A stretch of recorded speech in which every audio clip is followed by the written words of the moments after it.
오늘은 북극 항로와 기회의 땅인 그린란드에 대해 말씀드리겠습니다. 그린란드 또는 칼라흘리트 누나트는 북극해에 위치하는 덴마크령의 섬입니다. 수도 및 최대 도시는 누크이며 인문지리적으로는 북아메리카에, 정치 역사적으로는 유럽에 속합니다.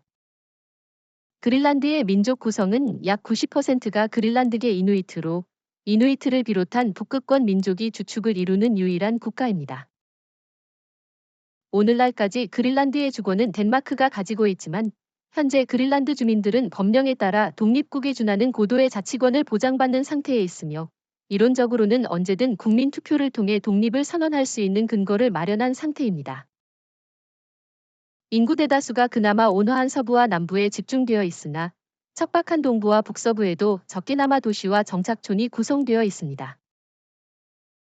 면적은 약 216만 6,086 스퀘어 킬로미터로 한반도 전체의 9.68배, 뉴기니 섬의 2.75배 정도로 사우디아라비아 약 215만 스퀘어 킬로미터 보다 조금 더 넓습니다.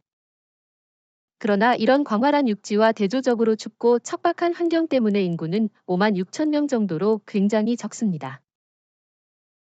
그린란드라는 이름은 중세 시대 이곳에 정착한 바이킹이 지은 이름입니다.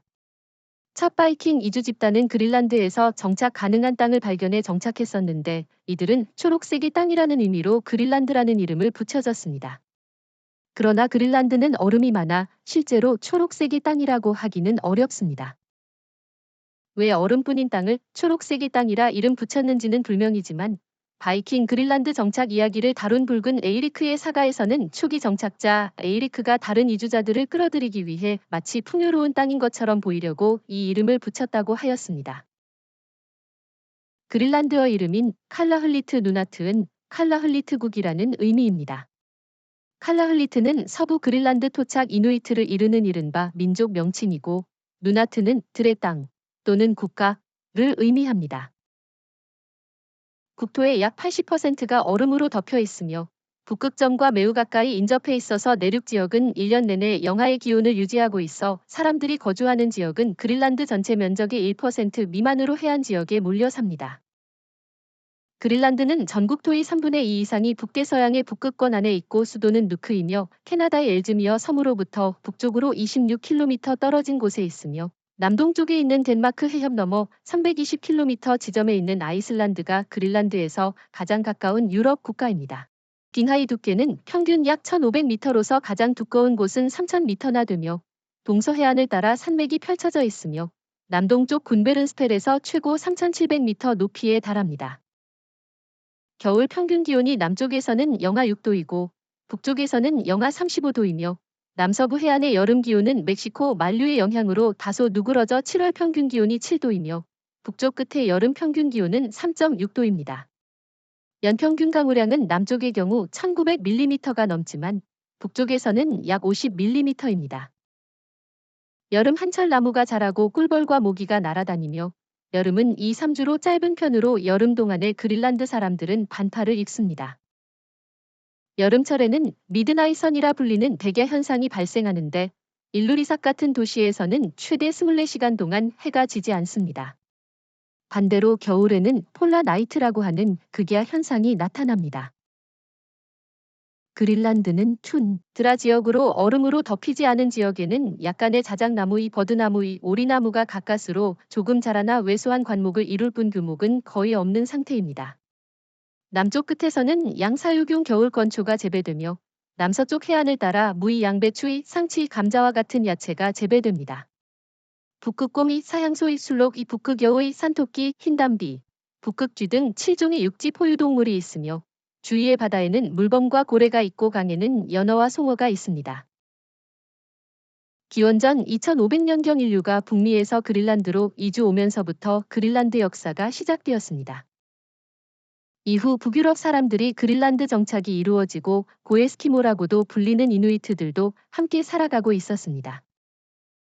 1814년 킬 조약 체결로 그린란드가 노르웨이에서 덴마크로 공식적으로 이양되었으나 덴마크의 주권은 인정받지 못하던 상황이었습니다.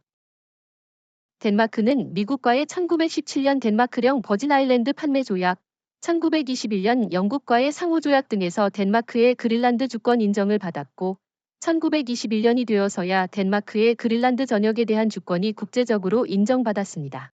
1950년 덴마크는 미국의 툴레 공군 기지 건립 제안을 받아들여 1951년 건설을 허가했고 1953년 완성한 툴레 기지는 나토의 중요한 방어 전략 중심지입니다.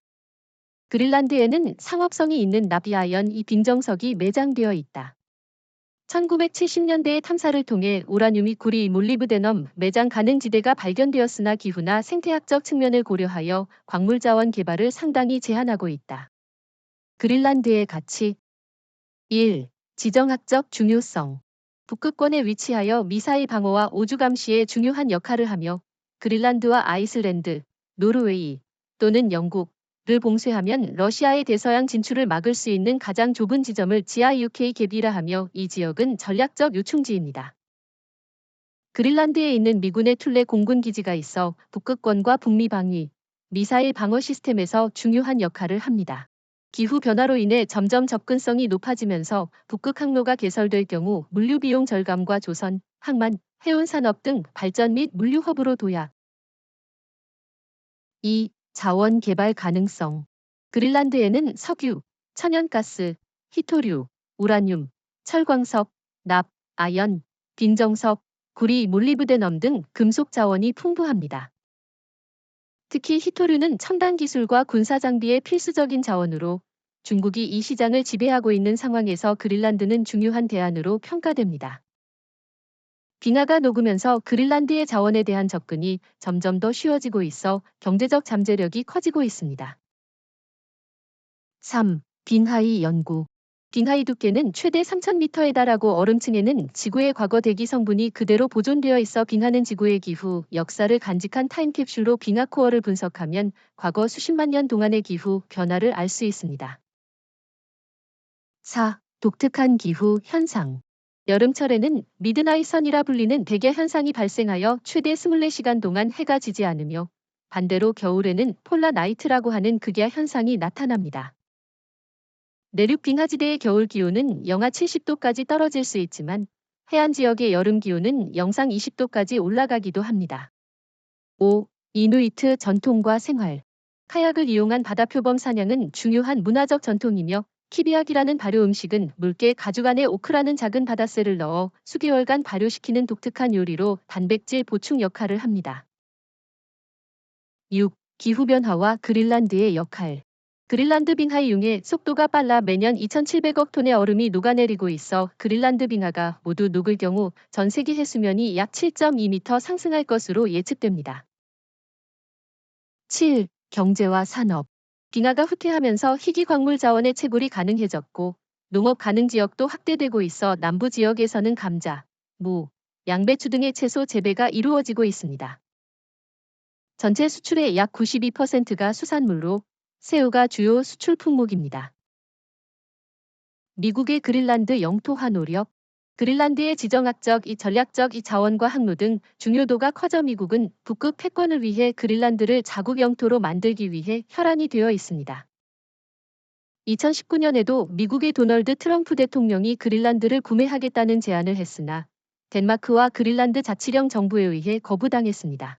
2025년 트럼프는 덴마크 정부에 대해서 난데없이 그린란드를 팔라고 말하고 있습니다.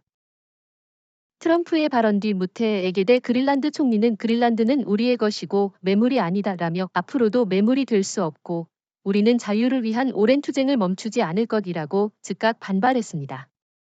덴마크 총리실도 그린란드는 매물이 아니나 미국과의 협력에는 언제든 열려 있다고 밝혔습니다. 전문가들은 그린란드를 최대 770억 달러, 113조 원로 여겨진다고 합니다. 올해 우리나라 중앙정부 예산 673조 원의 6분의 1 정도에 해당됩니다. 북극해항로, 북동항로. 북극해항로, 북동항로는 라페루즈 해협 및 베링 해협을 지나 북극해 중 러시아 인근을 지나는 항로를 말하며 캐나다 인근의 항로는 북서항로로 구별됩니다. 현재는 국제법상 공해이기는 하나 유빈과 빙산 때문에 러시아의 에스코트를 받아야 통행이 가능하며 그 이용료를 지불하고서라도 이용하는 선박이 늘고 있습니다. 통신 기술이나 우주 기술에 관심이 있다면 스타링크가 혹시 대안이 될 수 있지 않을까 생각할 수 있겠지만 스타링크는 어디까지나 범용 초고속 인터넷 서비스를 지향하기 때문에 위성 배치 계획을 보면 극지방은 비어 있습니다. 북극 항로가 온난화로 개척된다 해도 유빙의 수준 이상으로 올라가기는 어려우니 여전히 내빙선 등의 특수 선박이 필요해집니다.